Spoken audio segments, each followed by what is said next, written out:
गायत्री संहिता भाग 1। ये गायत्री ही परमात्मा की आदि शक्ति है, उसको मैं प्रणाम करता हूँ। इसी शक्ति से संसार का निर्माण, पालन और विनाश होता है।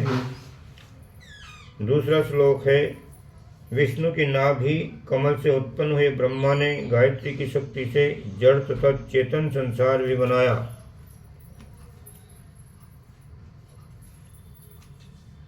तीसरा श्लोक है, चौथा श्लोक,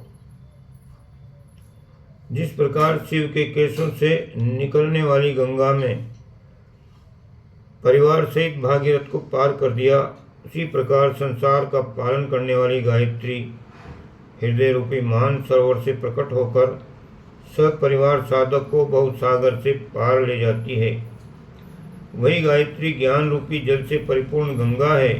उस गंगा को मैं भक्ति से बार बार नमस्कार करता हूँ। छठा श्लोक है, ऋषि लोग, वेद शास्त्र और समस्त महर्षि गायत्री को श्रद्धा से हृदय में धारण करते हैं और उनकी स्तुति करते हैं। सातवां श्लोक है, ह्रीं श्रीं क्लीं, इन तीन रूपों से संसार का पालन करने वाली त्रिगुणात्मक गायत्री संसार में निरंतर प्रकाशित होती है। आठवां श्लोक है, शास्त्रों की संपत्ति रूप वेदों की माता गायत्री ही मानी जाती है। निश्चित ये चारों ही वेद इस गायत्री से उत्पन्न हुए हैं। नवां श्लोक है, संसार में परमात्मा की जो सूक्ष्म और सात्विक ब्रह्म शक्ति विद्यमान है, वही गायत्री कही जाती है। 10वां श्लोक है, प्राणियों के अंतःकरण में देवी तत्वों का प्रादुर्भाव गायत्री के प्रभाव से ही होता है। 11वां श्लोक है, गायत्री की उपासना करने से आत्मबल बढ़ता है, धीरे धीरे जन्म बंधन रहित परमात्मा की समीपता प्राप्त होती है। 12वां श्लोक है, मन को वश में रखने वाली गायत्री के उस उपासक को उपासना के पश्चात पवित्रता, शांति और विवेक, ये तीन आध्यात्मिक लाभ प्राप्त होते हैं। 13वां श्लोक है, कार्यों में साहस, स्थिरता और वैसी कर्तव्य निष्ठा, ये तीन मन संबंधी लाभ उसको प्राप्त होते हैं।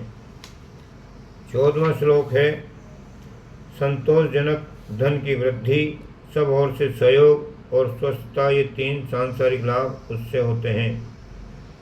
15वां श्लोक कहता है, नाना प्रकार की घोर कठिनाई और विपत्तियों का समूह, नाना प्रकार के विघ्नों के समूह इससे शीघ्र ही नष्ट हो जाते हैं। 16वां श्लोक है, उपर्युक्त शत्रुओं के विनाश से आंतरिक शक्ति बढ़ती है। आंतरिक शक्ति से मनुष्य सहज ही संकटों से पार हो जाता है। 17वें श्लोक का भावार्थ है, निश्चय ही गायत्री के उपासक के हृदय में सदिच्छाएं पैदा होती हैं, उनकी पूर्ति के लिए सहज में साधन भी मिल जाते हैं। 18वें श्लोक का भावार्थ है, जब सब प्रकार के दोष, भूलें और विघ्न विनाश को प्राप्त हो जाते हैं, तब मनुष्य निर्भय होकर पूर्ण उन्नति मार्ग पर चलता है। 19वां श्लोक का भावार्थ है, सर्वदा सन्मार्ग पर चलने वाले ऐसे व्यक्ति के बाहरी और भीतरी दोनों उन्नति के द्वार खुल जाते हैं। 20वें श्लोक का भावार्थ है, इसलिए श्रद्धा से, निष्ठा से तथा स्वस्थ चित्त से प्रतिदिन निरंतर ठीक समय पर गायत्री की उपासना करनी चाहिए।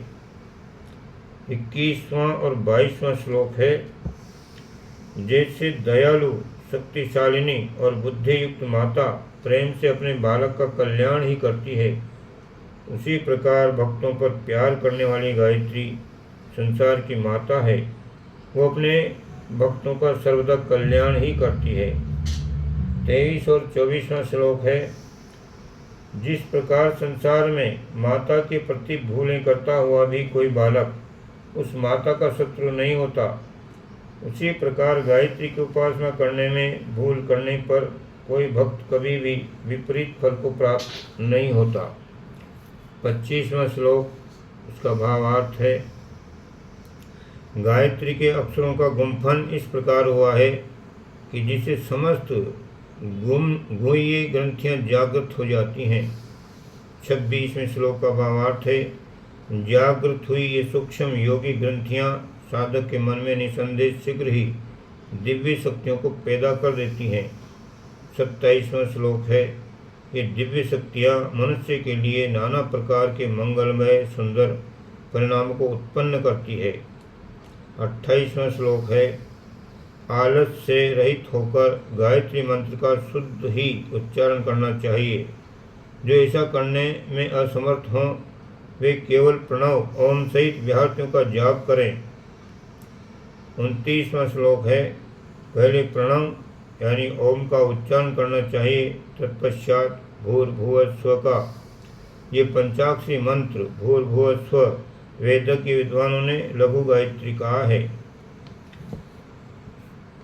30वें श्लोक का भावार्थ है, शुद्ध वस्त्रों का धारण करके शुद्ध वायुमंडल में देह एवं मन को शुद्ध करके गायत्री की उपासना करनी चाहिए। 31वां श्लोक है, किसी ब्रह्मनिष्ठ ब्राह्मण से गायत्री की दीक्षा लेकर तब विधि पूर्वक उपासना आरंभ करनी चाहिए। 32वां श्लोक है, गायत्री उपासना को विद्वानों ने द्विजों के लिए अनिवार्य किसी भी दिन न छोड़ने योग्य नित्य कर्म बताया है। 33वां श्लोक है, जो द्विज गायत्री की नित्य प्रति उपासना नहीं करते वे अपने कर्तव्य से च्युत हो जाते हैं, इसमें संशय नहीं है। 34वां श्लोक है, जन्म से तो सभी शुद्र होते हैं, तत्पश्चात मनुष्य गायत्री के सहित यज्ञोपवीत धारण करने से द्विजत्व को प्राप्त हो जाता है। ओम शांति।